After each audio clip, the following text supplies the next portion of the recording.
Voice, ಇದು ನಿಮ್ಮದೇ ಧ್ವನಿ, ನಿಮ್ಮದೇ ಶಕ್ತಿ. ನಾನು ನಿಮ್ಮ DVG ವಾಯ್ಸ್ ಕರಿಯಪ್ಪ. ಇವತ್ತು ನಾನು ಬಹಳ ಬೇಜಾರದಿಂದ ಹೇಳಬೇಕು ಅಂತ ಅನಿಸುತ್ತೆ. ಇವತ್ತಿಗೆ 8 ದಿವಸ ಆಯಿತು, 7 ದಿವಸ ಆಯಿತು. ಇವತ್ತಿಗೆ ಅಂದರೆ ನಾಳಿಕೆಗೆ 8 ದಿವಸ. ಶನಿವಾರ ದಿನ ಏನು ಲೋಕಿಕೇರಿ ರೋಡು ರವೀಂದ್ರನಾಥ್ ಬಡಾವಣೆ ಎಲ್ಲಿ ಏನು ಈ ಘಟನೆ ನಡೀತು, ಈ ಪಕ್ಕದಲ್ಲಿ ನಡೀತಾ ಇರ್ತಕ್ಕಂಥ ಈ ಘಟನೆ ನಡೀತು, ಇವತ್ತಿಗೆ 7 ದಿವಸ ಆಯಿತು.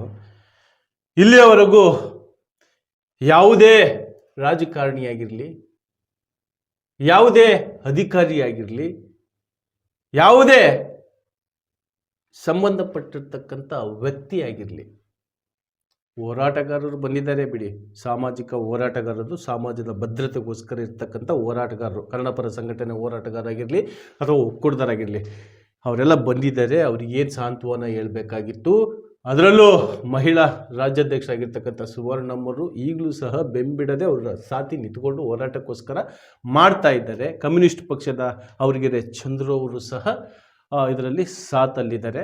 ಈ ಬಿಂಬಿಡದೆ ಹಿಂದೆ ಸುಮ್ಮನೆ ಅವ್ರ ಹಿಂದೆನೇ ಅವ್ರಿಗೇನು ಬೇಕು ಬೇಡ, ಅವ್ರಿಗೆ ಎಲ್ಲಿ ಜಾಗ ಕೊಡಿಸ್ಬೇಕು ಅಂತ ಇನ್ನೂ ಸಹ ಬಹಳ ಪ್ರಯತ್ನದಲ್ಲಿರ್ತಕ್ಕಂಥ ಕಾರ್ಪೊರೇಟರ್ ಆಗಿರ್ತಕ್ಕಂಥ ಪಾಮಿನಹಳ್ಳಿ ಶೈಲಜಾ ನಾಗರಾಜ್ ಅವರು.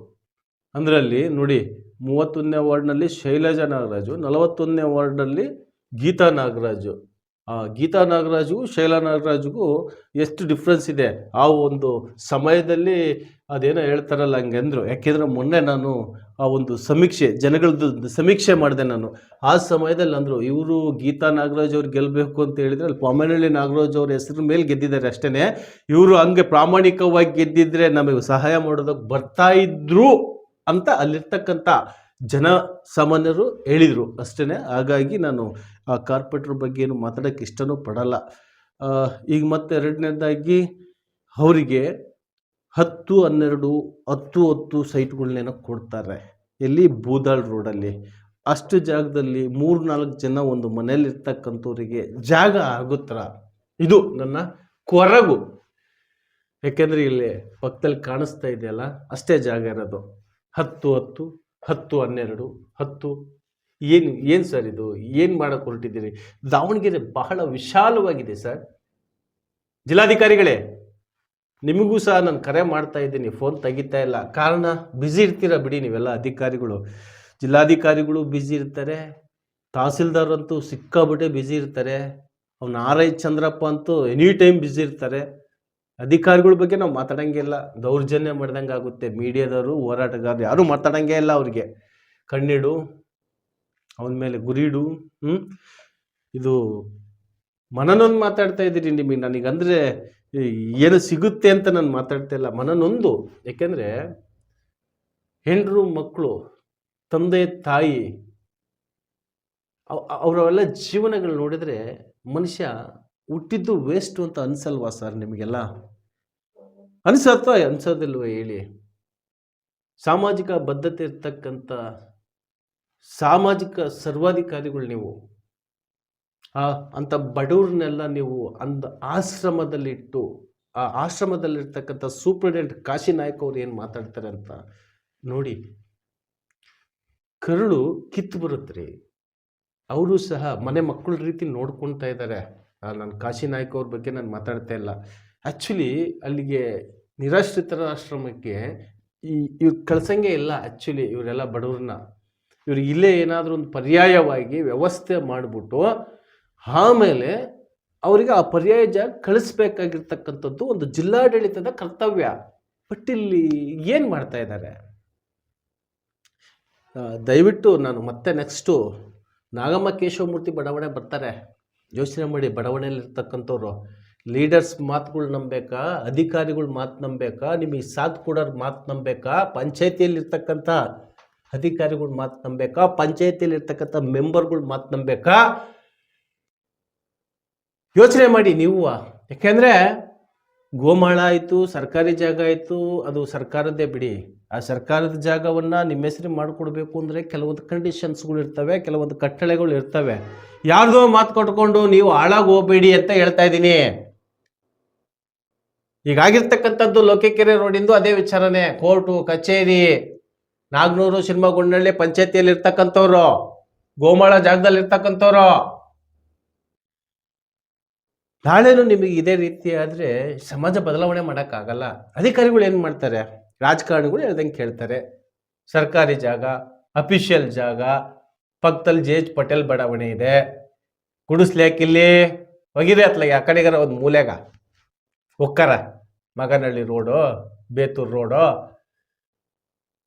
ಉಚ್ಚಂಗಿದುರ್ಗ ರೋಡು, ಹರಪನಹಳ್ಳಿ ರೋಡು ಅಲ್ಲ, ಯಾವ ಕಡೆಗಾರ ಒಂದು ಕಡೆ ಒಗಿರಿ, ಮೂಲೆಗೆ ಹೋಗಿರಿ. ಮತ್ತವರು ಸಿಟಿಗೆ ಬರಬೇಕು ಅಂತ ಹೇಳಿದ್ರೆ ದುಡ್ದಿದ್ದೆಲ್ಲ ಅಲ್ಲೇದಲ್ಲಿಗೆ ಖಾಲಿ ಆಗಿಬಿಡ್ಬೇಕು, ಯಾರು ಉದ್ಧಾರ ಆಗಬಾರ್ದು. ಈ ರೀತಿ ವ್ಯವಸ್ಥೆ ಇದೆ, ಯೋಚನೆ ಮಾಡಿ.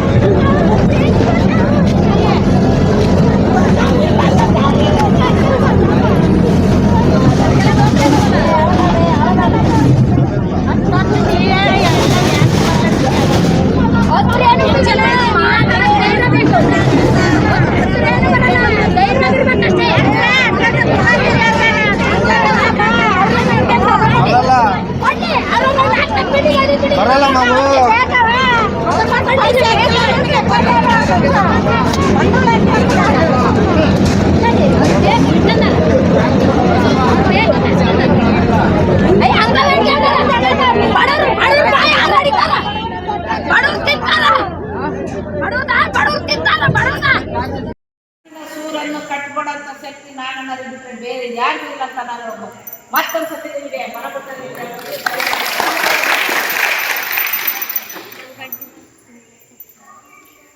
ವಕೀಲ್ರ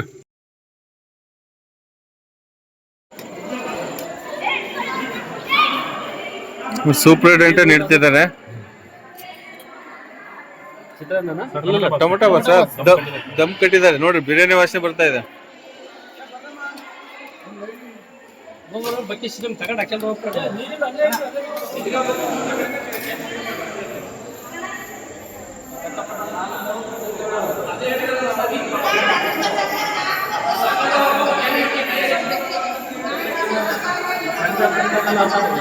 ಸಂಘ ಪಂಗ ಮಾಡ್ಕೊಂಡ ಸಾಲ ಇವರು ಬಂದು ಕೂಡ ಹಾಕಿದ್ರೆ ಸಾಲ ಇರ್ಬೇಕು.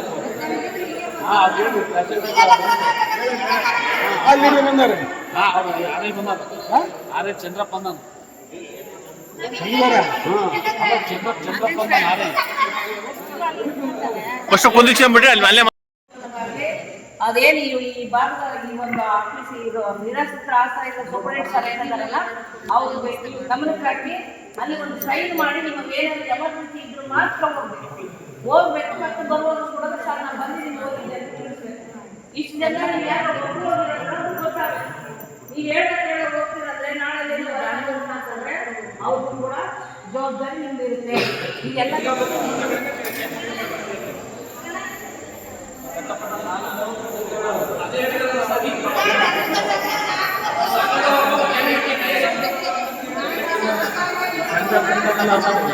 ಸಂಘ ಪಂಗ ಮಾಡ್ಕೊಂಡ ಸಾಲ ಇವರು ಬಂದು ಕೂಡ ಹಾಕಿದ್ರೆ ಸಾಲ ಇರ್ಬೇಕು. ಆರೇ ಬಂದ ಆರೇ ಚಂದ್ರಪ್ಪ ಚಂದ್ರಪ್ಪ ಆರೇ ಬಿಡ್ರಿ ಅಲ್ಲಿ ಅಲ್ಲೇ ಉತ್ತಮರು ಭಾಳ ಕಡಿಮೆ ಸಿಗೋದು, ಅದರಲ್ಲೂ ನೀವು ಆಯ್ಕೆ ನಿಮ್ದಿರುತ್ತೆ. ಇವತ್ತು ದೊಡ್ಡದಾಗಿ ಬಂದು ದೊಡ್ಡ ಸ್ಥಿತಿಯಲ್ಲಿ ಮಾತಾಡ್ಕೊಂಡು ಹೋಗಿ ಕೆಲಸ ಮಾಡದೇ ಇರ್ತಕ್ಕಂಥ ವ್ಯಕ್ತಿಗಳೇ ಬಹಳ ಇರೋದು. ಈಗ ಜಿಲ್ಲಾಧಿಕಾರಿಗಳು ಆ ಜಾಗವನ್ನು ಎಷ್ಟು ಜನಕ್ಕಾಗುತ್ತೆ 20-30 ಅಥವಾ 30-40 ಕೊಡಿ, ಸ್ವಲ್ಪ ಅನುಕೂಲವಾಗಿರ್ತಕ್ಕಂಥವರಿಗೆ. ಅದರಲ್ಲೂ ಇನ್ನು ಉಳಿದಂಥ ಜಾಗವನ್ನು ನಾವು ತೋರಿಸ್ತೀವಿ ನಿಮಗೆ. ಜಿಲ್ಲಾಧಿಕಾರಿಗಳೇ, ತಹಸೀಲ್ದಾರ್ ಅವರೇ, RI ಚಂದ್ರಪ್ಪನವರೇ, ನಿಮಗೆ ಜಾಗ ತೋರಿಸ್ತೀವಿ, ಸರ್ಕಾರಿ ಜಾಗ ತೋರಿಸ್ತೀವಿ. ಆ ಜಾಗದಲ್ಲಿ ಅವರಿಗೆ 20-30 ಅಥವಾ 30-40, ಯಾಕಂದರೆ ಒಂದೇ ಸಲ ಕೊಡೋದು ನೋಡಿ, ಆಗ್ಲಾಗ್ಲ ಕೊಡೋಂಗಿಲ್ಲ. ಜಾಗ ಜಾಸ್ತಿ ಇದೆ, ಸಿಕ್ಕಾಬಟ್ಟೆ ಇದೆ. ಊರವ್ರ ಹತ್ರ ಮಾತಾಡ್ಬಿಟ್ಟು ಸರ್ಕಾರದ ಜಾಗ ಅಲ್ಲ, ಮತ್ತು ಯಾರ ತಕ್ಕೇನು ಮಾತಾಡ್ಬೇಕು ನೀವು ಅಲ್ವಾ? ಇದಿಷ್ಟು ಇವತ್ತಿನ ಸುದ್ದಿ. ಆ ಜಾಗದಲ್ಲಿ ಎಷ್ಟು ಆಗುತ್ತೋ ಅಷ್ಟು ಜನಕ್ಕೆ ಕೊಟ್ಟು ಇನ್ನುಳಿದಿರ್ತಕ್ಕಂಥ ಜನರಿಗೆ ಇಲ್ಲೇ ನಾವು ತೋರಿಸಿದಂಥ ಜಾಗದಲ್ಲಿ ಅವರಿಗೆಲ್ಲರಿಗೂ ಒಂದು ವ್ಯವಸ್ಥೆ ಮಾಡಿಕೊಡ್ಬೇಕು ಅಂತ ದಾವಣಗೆರೆ ಜಿಲ್ಲಾಡಳಿತಕ್ಕೆ DVGY ಮುಖ್ಯಸ್ಥನಾದ ಕರಿಯಪ್ಪ ಕೇಳ್ಕೊಳ್ತಾ ಇದ್ದೀವಿ. ತಾವುಗಳು ದಯಮಾಡಿ ರಿಕ್ವೆಸ್ಟ್ ಅಂದ್ಕೊತಿರೋ ಅಥವಾ ಹೇಳ್ತಾ ಇದ್ದೀನಿ ಅಂತ ಕೇಳ್ತಾ ಇದ್ದೀರೋ, ಯಾಕೆಂದರೆ ನಮ್ಮ ಪ್ರತಿಯೊಂದು ವಿಡಿಯೋನೂ ನೀವು ನೋಡ್ತಾ ಇದ್ದೀರಾ ಜಿಲ್ಲಾಧಿಕಾರಿಗಳೇ, ಪ್ರತಿ ವಿಡಿಯೋನೂ ನೋಡ್ತಾ ಇದ್ದೀರಾ. ನಾನು ಸಾಮಾಜಿಕ ಬದ್ಧತೆಗೆ ಯಾವತ್ತೂ ಚ್ಯುತಿ ಬರೋ ಕೆಲಸ ಮಾಡಲ್ಲ. ಸಾಮಾಜಿಕ ಹೋರಾಟವೇ ನನ್ನ ತತ್ವ ಸಿದ್ಧಾಂತ. ಹಾಗಾಗಿ ದಯವಿಟ್ಟು ಆ ಬಡವರಿಗೆ ನ್ಯಾಯ ಕೊಡಿಸೋ ರೀತಿಯಲ್ಲಿ ಮುಂದುವರಿರಿ ಅಂತ ಹೇಳ್ತಾ ಈ ವಿಡಿಯೋನ ಇಲ್ಲಿ ಮುಗಿಸ್ತಾ ಇದ್ದೀನಿ. ಮತ್ತು ಆ ವಿಚಾರವಾಗಿ ಮುಂದೆ ಬಂದು ನಮ್ಮ ಜಿಲ್ಲಾಧಿಕಾರಿಗಳು ಏನು ಮಾಡಿಕೊಟ್ರು, ತಾಲೂಕು ದಂಡಾಧಿಕಾರಿಗಳು ಆ ಬಡವರಿಗೆ ಏನು ಮಾಡಿಕೊಟ್ರು ಅನ್ನೋ ವಿಚಾರವನ್ನು ಮುಂದಿನ ವಿಡಿಯೋದಲ್ಲಿ ತಿಳಿಸ್ತೀನಿ ಅಂತ ಹೇಳ್ತಾ ಇಲ್ಲಿ ಈ ವಿಡಿಯೋ ಮುಗಿಸ್ತಾ ಇದ್ದೀನಿ. ನಮಸ್ಕಾರ. ಈ ಒಂದು ವಿಡಿಯೋವನ್ನು ಪೂರ್ಣವಾಗಿ ಕೇಳಿ ಕಾಶಿನಾಥ್ ಅವ್ರು ಮಾತಾಡ್ತಕ್ಕಂಥ ಒಂದು ವಿಡಿಯೋ. ಕಾಶಿನಾಯ್ಕ್, ಸೂಪ್ರಿಡೆಂಟ್.